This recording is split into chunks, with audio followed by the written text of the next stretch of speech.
Obviously, the season was surprising, because like what everybody thought, the training camp and off season and everything like that, and then to get in the actual season, injuries occurred and all of that. You know what I mean? So it was very unfortunate.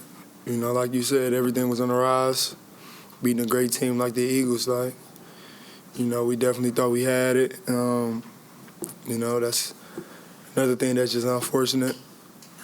I say this off season, we just got to make sure we keeping the main thing. We got to make sure we just grind the head down, grind it, because I feel like even though we were saying it, some of the stuff in the off season, like Aaron and all of that, like Hard Knocks, I feel like we really lost track of some things. So I feel like it's a lot of games we could have been much better. It's a lot of scenarios, a lot of cases we could have been much better. And I'm going to pride myself on being a leader even more this offseason, straight up. Because I know what it takes to win. So, this year I'm not settling. No matter if it's year 3, I'm just keeping it 100. Like, I know what it takes to win. That's what I feel like. And I'm going to be voicing how I feel, at all times. Players, coaches, like, 'cause we got the talent, we got the intelligent coaches, and now we just all got to just come together and just get the job done at this point.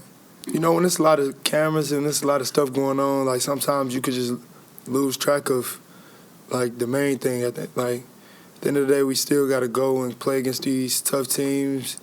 And we still got to win at the end of the day. Like, do we wish we could have had Aaron and healthy O-linemen? Of course. That just wasn't the case. Like, going against Aaron when he on scout team, like, it just how you looking like, man, I wish we had this guy, because the throws that he make, like, he threw a comeback right on me. Well, they ran seams and he threw like a no-look back shoulder, only where the receiver could catch it, and it's like, man, that's unfortunate, but at the end of the day, we got to win. That's one of those things where you just have to lead by example. You can't really tell people, because the cameras have changed people. The cameras will do certain things to people. So me just always being like an underdog my whole life, is just none of the outside stuff ever phases me.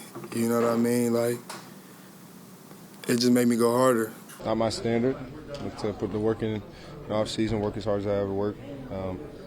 Get myself to the Pro Bowl next year. What is your standard? That's the thing. Every time I think I reach it, I always keep pushing. So I don't know. I just keep pushing my limits, and by the time it's all said and done, and I know I would have done the best I could. So that's my best answer I got for you. I just keep pushing myself. I haven't proved anything. What I did has been done. I haven't done anything after that. So just keep going, and staying humble and realizing that. Just reminding myself I haven't done nothing. I mean, it didn't bother me. Those are my brothers. They deserved every ounce of that. So I never looked at it like, oh man, nobody's looking at me. So I mean, what comes my way is meant for me, and what doesn't isn't. And it's my job to make sure I get the best out of myself, for these guys in this locker room. Do you believe that you showed this year that you are one of the better defensive ends in the NFL and a legitimate force? 100%. I think you ask anybody in the NFL, from staff to players, just based off the film. I mean, I'm a problem. Just consistency, man. I can only speak from a defensive point of view, but just, definitely eliminated some of those explosive plays. Starting and finishing strong. Full 4 quarters, putting the full 4 quarters together as a defense. Can't speak for the other side of the ball, special teams. I know that those guys balled out this year. So just keep stacking on that. And I know for our D-line room, I think we finished with, I want to say like 42 D-line sacks this year, which is pretty awesome. So, I mean, I know we're going to look to break that next year. I mean, it's A-Rod, you know what I'm saying? I was at recess when he was still balling. So, I mean, that's that to be said. So, I mean, he's always going to be A-Rod, and I know he's going to look to to help us go win the Super Bowl next year.